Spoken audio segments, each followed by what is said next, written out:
Hi friends, इस छोटे से वीडियो में हम समझेंगे स्टेट ऑफ द इकोनॉमी। जो जीडीपी है, जीडीपी का क्वार्टर 2 डेटा आ गया है। ये डेटा कौन देता है, ये डेटा कैसे बनता है, ये सारा चीज़ इस छोटे से वीडियो में हम डिस्कस करने वाले हैं। So this particular video is very important for any banking exam that is taken by IBPS. ठीक है, तो देखो यहाँ पे मैं रेगुलेटरी बॉडी भी इंक्लूड कर रहा हूँ। जो दूसरे बैंकिंग एग्जामिनेशन होते हैं जिसमें बैंकिंग अवेयरनेस या फाइनेंशियल अवेयरनेस लिखा हुआ होता है, वो सारा एग्जाम के लिए this particular video is very very important. ठीक है, तो शुरू करते हैं friends. Very good afternoon and welcome to IXMB।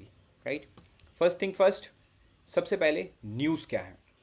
देखो, कुछ इस प्रकार से न्यूज़ आज सुबह आया है। इंडियाज जीडीपी एक्सपैंड 7.6% इन क्वार्टर 2।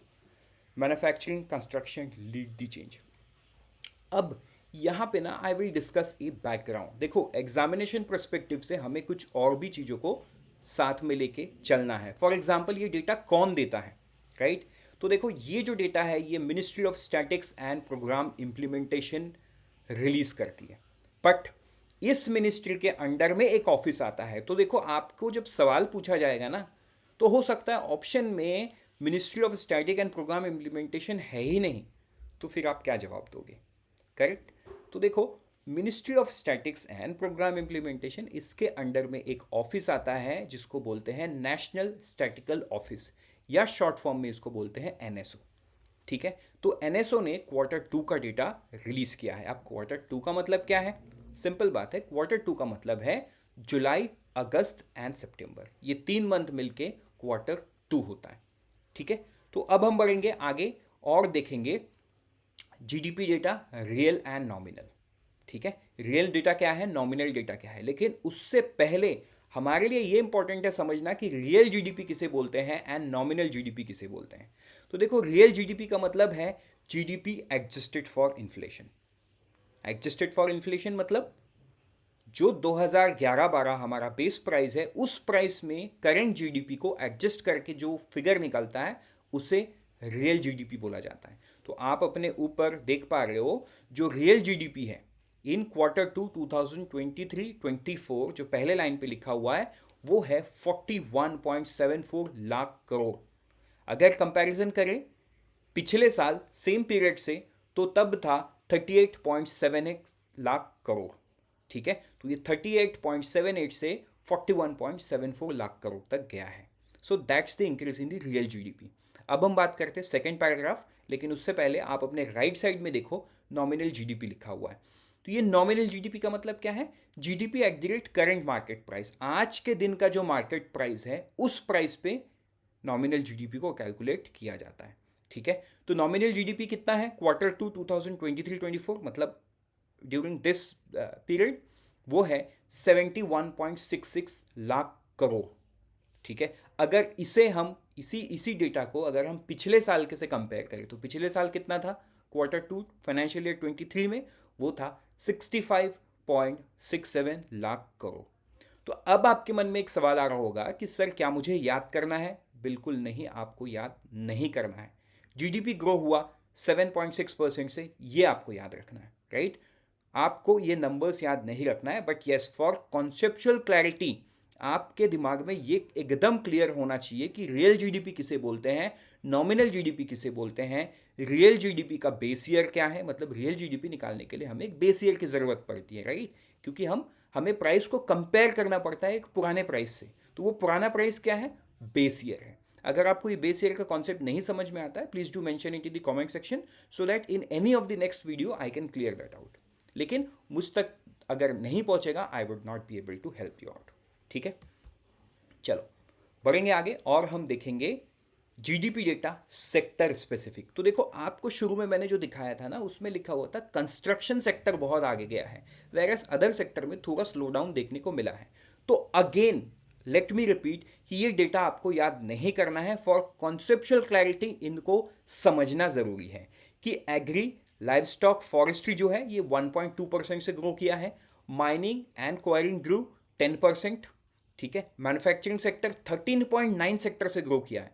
तो देखो, ये जो हम बार बार बोलते हैं ना, हमारा जो शिफ्ट है फ्रॉम सर्विस टू मैन्युफैक्चरिंग, ये शिफ्ट अब डेटा में विजिबल होना शुरू हुआ है, राइट। देखो गवर्नमेंट ने पीएलआई स्कीम लॉन्च किया। Basically what is PLI? Production linked scheme. PLI का ऑब्जेक्टिव ही है कि जो विदेशी कंपनी है, जो दुनिया में ग्लोबल ब्रांड्स बन के प्रोडक्ट बेच रही है, उन्हें अट्रैक्ट करना, राइट। उन्हें अट्रैक्ट करके देश में मैन्युफैक्चरिंग फैसिलिटी बनाने के लिए इंसेंटिवाइज करना, दैट इज पीएलआई स्कीम। तो ये स्कीम का जो रिजल्ट है ना, ये इमीडिएट नहीं दिखे। ये आप इस तरीके से डेटा के साथ कोरिलेट कर सकते हो। When the manufacturing sector grows by 13.9%, we can conclude that yes this sector is growing.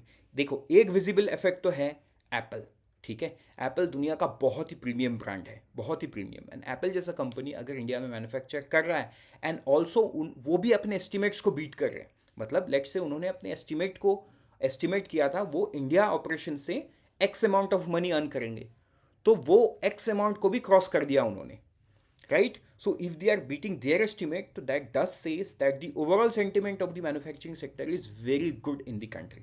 तो आने वाले दिन में हमें ये और तेजी से बढ़ता हुआ देखने को मिलेगा। And this is one such sector जिसका इम्प्लीकेशन बहुत वाइड होता है, बहुत वाइड। वो वाइड क्या है वो सारा एक अलग डिस्कशन है, बट यहाँ पे हम आगे बढ़ते हैं। अब देखते हैं कंस्ट्रक्शन सेक्टर। तो देखो कंस्ट्रक्शन सेक्टर भी 13.3 सेक्टर से ग्रो किया है। अब आप समझो कि कंस्ट्रक्शन सेक्टर क्यों इतना इंपॉर्टेंट होता है। What is construction? Basically it's the infrastructure. आपके और मेरे घर बना लेने से जीडीपी ग्रो नहीं करेगा, बट ये जो डेटा आप देख रहे हो ना, दिस इज इंडस्ट्रियलाइजेशन। ये जो कंस्ट्रक्शन का डेटा भर भर के आ रहा है, मतलब 13.3% से ग्रो कर रहा है, this dust shows that the manufacturing facility is growing. देश का infrastructure, to be very precise, देश का इंफ्रास्ट्रक्चर बढ़ रहा है। एंड व्हेन इंफ्रास्ट्रक्चर ग्रोस, वो लीप्स एंड बाउंड्स पे ग्रो करता है कंट्री को। हम ये चाइना के एग्जाम्पल से समझ सकते हैं, हम ये जर्मनी के एग्जाम्पल से समझ सकते हैं। हाँ, मतलब किसी भी डेवलप नेशन को ले लो, आप इस चीज़ को रिलेट करके समझ सकते हो।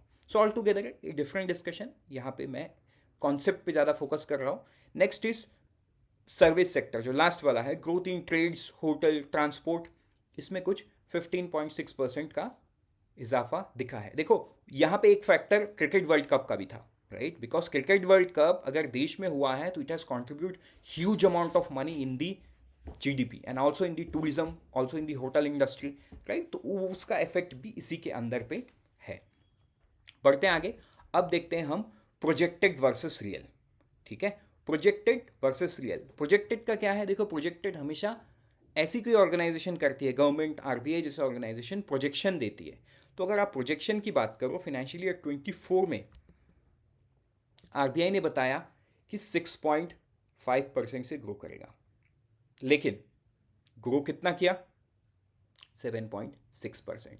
तो मतलब ये आरबीआई के एस्टिमेट को भी बीट किया है। So this does shows that the economy is very robust. तो आपको याद क्या करना है, ये जो मैंने हाईलाइट कर रखा है, 6.5% आरबीआई का प्रोजेक्शन था, रियल डेटा जो आया एनएसओ से वो आया 7.6%, ठीक है। बढ़ेंगे आगे और देखेंगे एक ट्रेंड को। अगर मैं ट्रेंड की बात करूं तो देखो Q1 में आपको एटलीस्ट इस फाइनेंशियल ईयर का डेटा तो याद होना चाहिए। जो Q1 में है ये 7.8% से ग्रो किया है, जैसा कि आप देख पा रहे हो, मैं हाईलाइट भी कर दिया हूँ।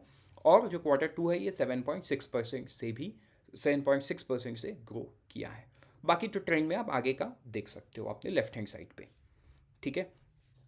अगर आप जीडीपी इन इन नंबर्स देखो तो Q2 फाइनेंशियल ईयर 24 में अगर ये पैंडेमिक की बात करें तो उससे कितना ग्रो हुआ है? 17.7% ग्रो हुआ है। मतलब the economy is somewhere around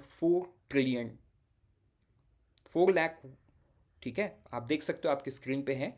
so this is the data.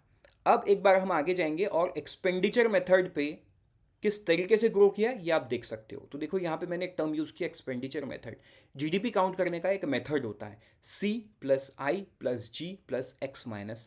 ठीक है। यहाँ पे जो C है ये कंजम्पशन है, लेकिन इसको एनएसओ अलग तरीके से लिखता है, वो लिखता है private spending, private final consumption expenditure. आप देख सकते हो मैंने हाईलाइट किया PFCE।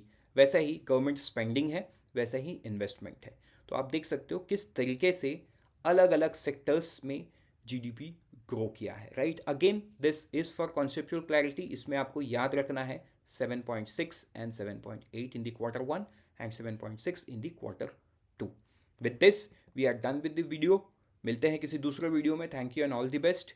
लेकिन let me tell you one thing कि SBI CBO notification is out, जिसमें 5,400 के अराउंड वैकेंसी है, and this is huge vacancy from the past trends, and may be in future इतना बड़ा वैकेंसी नहीं आए। तो ऑल्दो आप सब कोई एलिजिबल नहीं हो इसके लिए, only you are eligible when you have 2 years of experience, that too in a specific sector.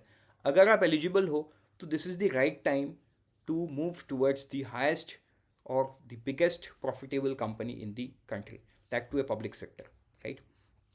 SBI CBO के बारे में आप जो भी जानना चाहते हो, you can download the study guide from the description। मिलते हैं किसी दूसरे वीडियो में। Till then always remember, IXMB helps you prepare 50% faster।